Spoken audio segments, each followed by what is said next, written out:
कोई मायने नहीं रखती।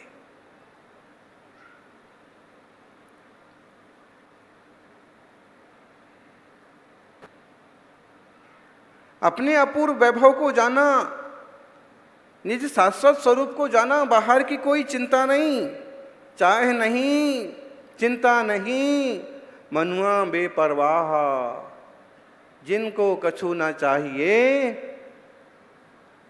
ते साहन के साहा। बोलो साहा हैं, जिनको कछु न चाहिए वो साहों के साहा हैं। तभी एक लकड़हारा आया, उसने सूखी अच्छी तरह तरह की लकड़ियां खट्टाना चालू कर दिया। उसकी नजर मुनिराज पर गई। उसने देखा कि दुनिया के सबसे गरीब आदमी मालूम पड़ते हैं। अरे भाई, मैं लकड़ी इकट्ठी कर लूंगा, बेच लूंगा, आज के खाने पीने का प्रबंध हो जाएगा, और मेरे पास कम से कम एक लंगोटी तो है, एक दुपट्टा है, इनके पास तो ये भी नहीं है। उसने मुनि महाराज के पास जाके कहा कि आप यहां बैठे बैठे क्या कर रहे हैं? मुनि महाराज का ध्यान खुला। उन्होंने कहा, यहां बैठे बैठे मैं आनंद अनुभव कर रहा हूं, परम शांति का अनुभव कर रहा हूं। उसने कहा कि ऐसे बैठे बैठे कोई शांति और परम शांति हो जाएगी? अरे कुछ करो धरो, आपके पास तो पहनने को लंगोटी भी नहीं है। मुनि महाराज चुप रह गए। देखो मैं कैसे काम कर रहा हूं। मुनि महाराज ने कहा कि तुम क्यों काम कर रहे हो? उसने कहा कि मैं लकड़ी लेके जाऊंगा, बाजार में बेचूंगा, फिर रुपए कमाऊंगा, फिर कल के दिन और लकड़ी बेचूंगा, धीरे धीरे मेरे पास रुपए हो जाएंगे, मैं लकड़ी बेचने की बड़ी दुकान खोलूंगा। लकड़ी वाला लकड़ी की बात सोचता है, और सोने वाला, गोल्ड वाला गोल्ड की बात सोचता है। फिर मैं हर गांव में एक एक दुकान खोलूंगा, एक उदयपुर में, एक सागबाड़ा में, एक दिल्ली में, सब जगह एक एक सोने की लकड़ी की दुकान खोलूंगा। फिर पूरे देश में मेरा साम्राज्य चलेगा। फिर शादी होगी, घरवाली आएगी, फिर बड़ा बड़ा घर होगा, बड़ी गाड़ी होगी, फिर आराम से शांति से आनंद करूंगा। तो मुनि महाराज ने कहा कि पगले, तू इतना सारा उठा पटक करके आनंद बाद में करेगा, तो मैं ये पहले ही कर रहा हूं ना।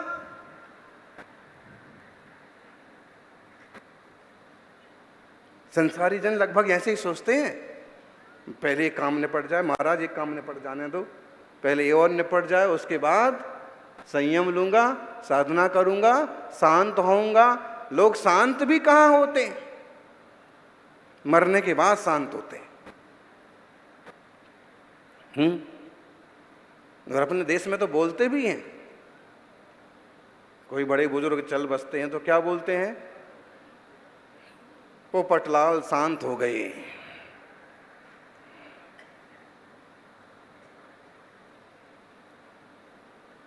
शांत हो गए दादाजी, जिंदगी भर बहुत अशांत रहे, अब जाके जो जीते जी शांत नहीं होते हैं, उन्हें मरने के बाद शांत होना पड़ता है। लेकिन मरने के बाद भी वो शांत नहीं होते हैं, भूत बन के परेशान करते हैं।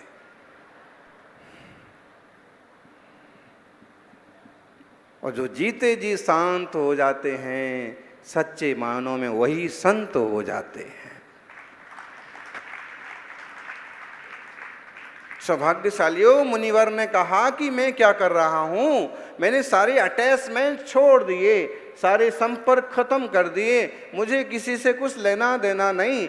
भूख लगती है 24 घंटे में, 2-4 दिन में एक बार गांव में चला जाता हूं, किसी धर्मात्मा के यहाँ उदर पूर्ति के योग्य शुद्ध आहार करता हूं, और फिर तपस्या के लिए अपने आनंद में हूं। समझ में आया लकड़हारो, स्वर्णकारो? कितना बड़ा कारखाना वाला भी हो तो अंततः उसका लक्ष्य क्या होता है? बोलो रजावत जी। बड़े से बड़ा कारखाना आप लो, अंबानी ले लो, चाहे अडानी ले लो, चाहे, इनका अंतिम लक्ष्य क्या है? इनका अंतिम लक्ष्य क्या प्रॉपर्टी बना लेना है?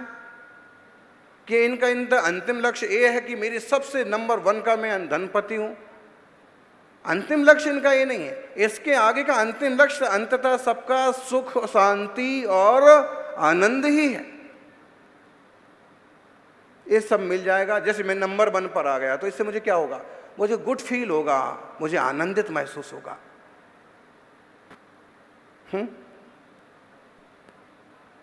मुझे सबसे बड़े आचार्य कोई कहेगा, मुझे कैसा लगेगा? बोलो जी सुरेश जी। गुड फील ही होना चाहिए ना, अच्छा ही फील। अच्छा, मैं सबसे बड़ा आदमी कहलाऊं, है?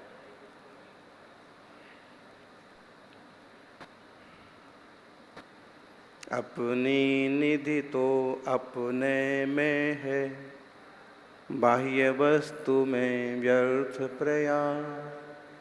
जग का सुख तो मृग तृष्णा है, झूठे हैं उसके पुरुषार्थ। चीजें हमारी हो नहीं जाना है, लेकिन हम सब इतने ज्यादा बुद्धिमान हैं कि चीजों को अपना बनाने से बाज ही नहीं आ रहे। तीर्थंकर चक्रवर्ती रामकृष्ण जैसे महापुरुष भी बाह्य पदार्थों को अपना ना बना पाए तो आप क्या बना पाएंगे? लेकिन हमारा लोभ, हमारा मोह, हमारी आसक्ति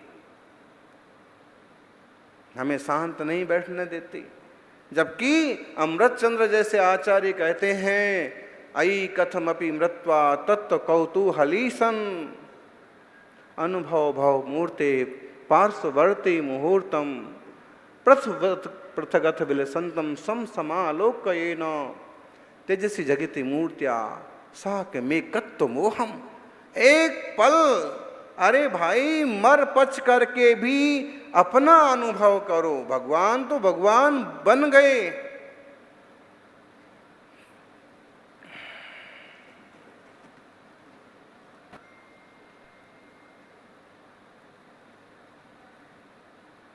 क्या समझे डॉक्टर साहब? भगवान तो भगवान बन गए हैं। भगवान की पंच कल्याण करो तो भी अच्छी बात, ना करो तो भी कोई बात नहीं। राम तो राम बन गए, मनाओ तो भी कोई बात नहीं, ना मनाओ। महावीर तो मोक्ष चले गए, अब उनकी जन्म जयंती मनाओ तो भी कोई मतलब नहीं, उनको तो कोई मतलब नहीं। क्यों? अब उस दशा को पा लिए हैं कि जिस दशा में ये चीजें कोई मायने नहीं रखती, लेकिन हमारे लिए इन सब चीजों के मायने हैं। वो इसलिए इन सब चीजों से हम सीख सकें और उनके जैसे आत्मा स्वरूप में डूब सकें। कस्तूरी कुंडल बसे मृग ढूंढे बन माही, ऐसे घटी घटी राम है, आत्मा राम है, दुनिया समझे नहीं। आत्म के अहित विषय कसाय, आत्मा का अहित करने वाले विषय कसाय। आत्मा नो कल्याण करनारा, आत्मा नो नुकसान करनार कौन? विषय कसाय। क्रोध, मान, माया, लोभ, तृष्णा, कपट, क्रोध, मान, तृष्णा, कपट, राग, द्वेष परिणाम, यही तेरे शत्रु हैं, समझो आत्म राम।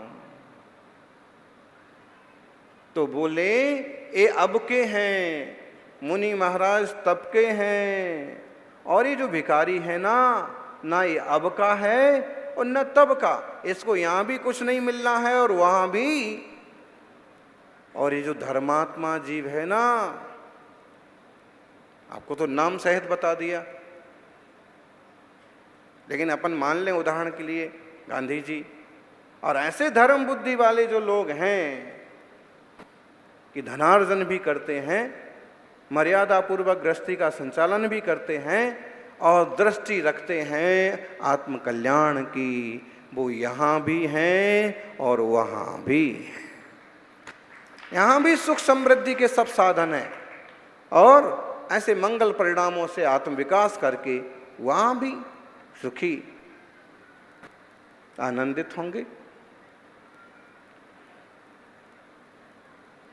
जन्म कल्याण के अवसर पर यही कहेंगे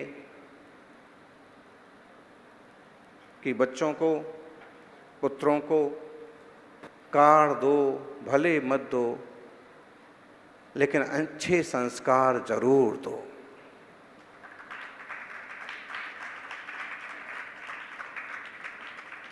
किसी अवसर पर अपने पुत्र पुत्रियों को उपहार दो मत दो। उपहार न दोगे तो एक दिन रोएगा, 2 दिन रोएगा, लेकिन संस्कार जरूर दो, क्योंकि संस्कार न दोगे तो जिंदगी भर रोएगा। आज जन्म कल्याण के अवसर पर प्रतिज्ञा करें कि हम खुद अच्छे विचार, विवेक पूर्वक, संस्कार पूर्वक प्रवृत्ति करेंगे, अंतर्मुख प्रवृत्ति करेंगे और हम अपनी आगे वाली पीढ़ी को भी सही श्रेष्ठ मार्गदर्शन करेंगे। सौभाग्यशालियों, खुद करना पड़ता है। राम को मर्यादा पुरुषोत्तम किसने बनाया?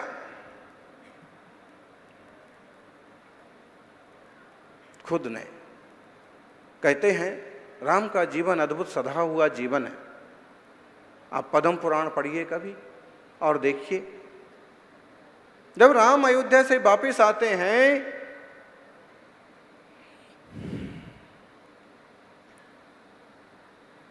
सबसे पहले चरण स्पर्श करते हैं कैकेयी के,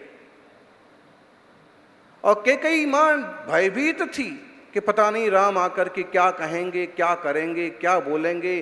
14 साल तक तूने मेरे साथ ऐसा किया और तेरे कारण से मुझे ये दुख मिले, ये संकट मिले, ये परेशानियां हुई।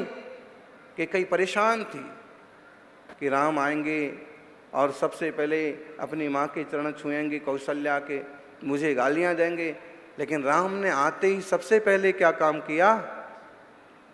बोलो ज्ञानी, वेद विज्ञानी, विवेकी का कैसा जीवन होता है। सबसे पहले वाल्मीकि लिखते हैं राम ने कैकेयी के चरण छुए। कैकेयी पीछे हटी। उसने कहा बेटा ऐसा अन्याय क्यों करते हो? मैंने तुम्हारे साथ ऐसा बुरा सलूक किया और तुम मेरे चरण स्पर्श करते हो? उन्होंने कहा ना, आपकी कृपा से तो मुझे जीवन में 8 चीजें सीखने को मिली। मुझे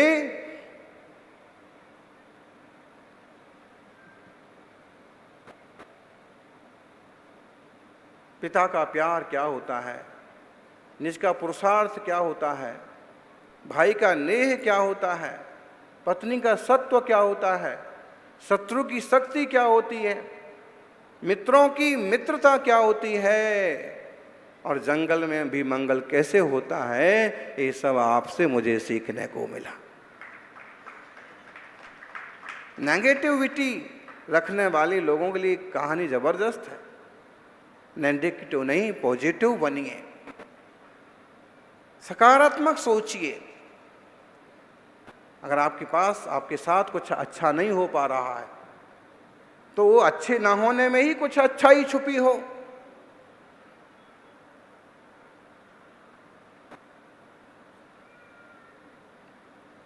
वो छोटी सी कहानी सब लोगों ने सुन रखी होगी। राजा की अंगुली कट गई तो राजा ने कहा कि देखिए मंत्री जी, और मंत्री जी का तकिया कलाम था, जो कुछ होता है अच्छे के लिए होता है। राजा को भयंकर गुस्सा आया, उंगली कट गई और मंत्री कहता है जो कुछ होता है अच्छे के लिए होता है। सेनापति मंत्री को जेल में डाल दो, गुस्सा में आदमी क्या नहीं करता, गुस्सा का भूत बहुत खतरनाक होता है। थोड़े दिन बीते नहीं कि राजा की इच्छा हुई कि चलते हैं अपन वन विहार के लिए चलते हैं।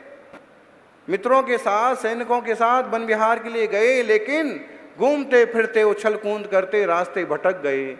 और कहते हैं कुछ ऐसे लोगों के हाथ पड़ गए जो लोग एक इंसान को ढूंढ रहे थे बलि चढ़ाने के लिए। आज हम देवी को, देवता को खुश करेंगे। जमाना रहा है लोग जानवरों को, इंसानों को बलि के रूप में चढ़ाते थे। अरे इतना अन्याय है।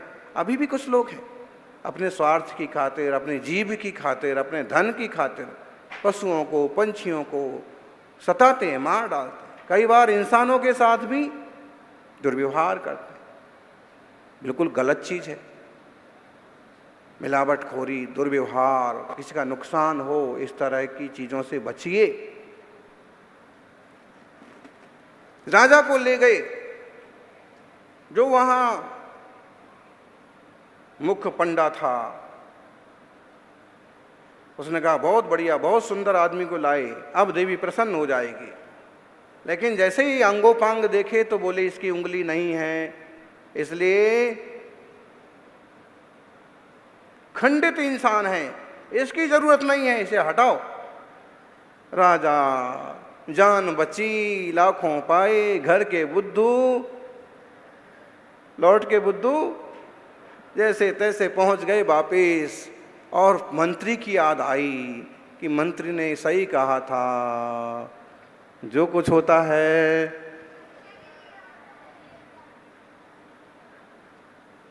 तुरंत मंत्री को बाहर निकलवाया कि आज तो गजब हो गया, मेरी जान बच गई, तुमने सही कहा था।